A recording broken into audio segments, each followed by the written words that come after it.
So, Laches, we have been asked by our two friends here about their sons.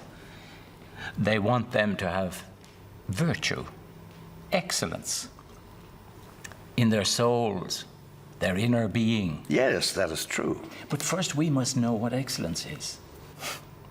If we don't know what excellence is, how can we tell someone how to acquire it? Quite so. So we're saying we know what it is. We are. And if we know what excellence is, we can say what it is. Certainly. Good. Now, excellence is a very big subject. So why not select just a part of it? And let's see how much we know about that. As you wish. Now, I think our two friends are interested in making their sons courageous. I mean, that is what fighting in armor is all about. So rather than saying what excellence is, let's just take a part of it. Let's just say what courage is. Good idea. And once we can say what it is, we can inquire as to how the young lads can best acquire it. So, we are talking about courage. Yes.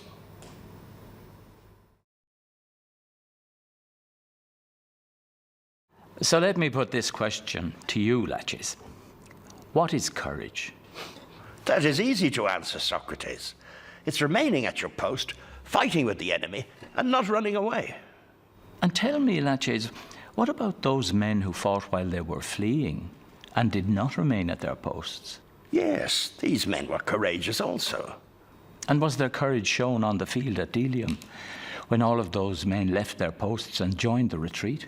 Yes, there certainly was great courage shown then. And you were one of the most courageous. And remember the Spartans at Plataea. They fled from the Persians at first, then turned and routed them and won the battle. They did, yes. So all of these things are courageous. Yes. But they didn't remain at their posts, did they? No, they didn't. But didn't you say that courage was remaining at your post and fighting? Yes, I did, but that isn't the full picture. Now, Laches has run into a difficulty. In certain battlefield situations, his definition is fine, but not in all battlefield situations. And if you consider the definition away from the battlefield and define courage as standing your ground and not backing down, then what sort of a life are you going to have? In every situation where there is disagreement or conflict, you're going to find yourself taking stands and not backing down, because backing down is cowardice. I did not put the question very well, Laches. I am asking about courage, but not just about courage in fighting in ranks, but of all types of soldiers or cavalry.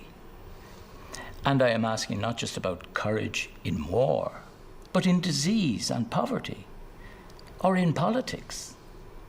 And not only against pain or fear, but being courageous against desire and pleasure. I see. All circumstances which call for courage. Yes. What is this courage which is the same in all of these cases? The same in all of these cases? I don't follow you, Socrates. Well, let me take quickness as an example. You find quickness in running, playing the harp, reading, writing, any activity you care to name. Now I follow you. Quickness in all of these examples is the same. That which gets a lot done in a short time. I agree. So now, try to tell me in the same way about courage. What is this courage which is the same in all of the examples we have given?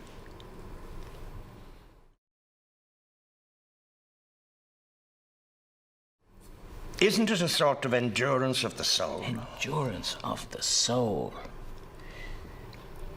Can we refer to all endurance as courage? Yes.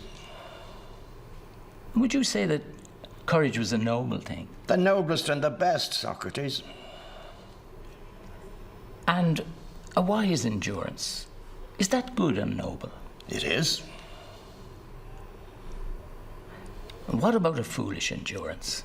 Is that good and noble? Not at all. It is a bad and harmful thing.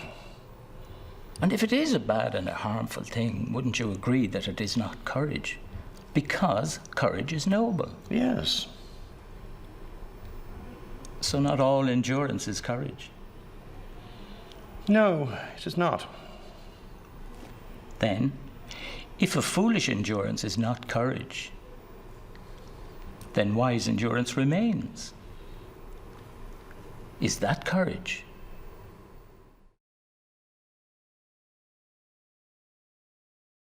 Ah, yes, wise endurance. That is courage. So, for example, if a man endures in spending his money wisely, is he courageous? No, he's not courageous. And in a battle, if a man has a stronger position and superior numbers, and he endures wisely in his planning and preparation, is he more courageous than the man on the other side, who has inferior numbers and a poor position? No, the man on the other side, with the fewer numbers, he is more courageous. Yet his endurance on the weaker side is more foolish than that of the first man. Yes, I suppose it is. And in a cavalry battle, someone who endures but has no knowledge of horsemanship, is he more courageous than someone who endures and does have the knowledge? The man with the lesser knowledge is the more courageous. But is it not foolish, Laches, to endure in a cavalry battle without knowledge of horsemanship? Yes, it is. So the most courageous endurance is the most foolish endurance in both of these cases.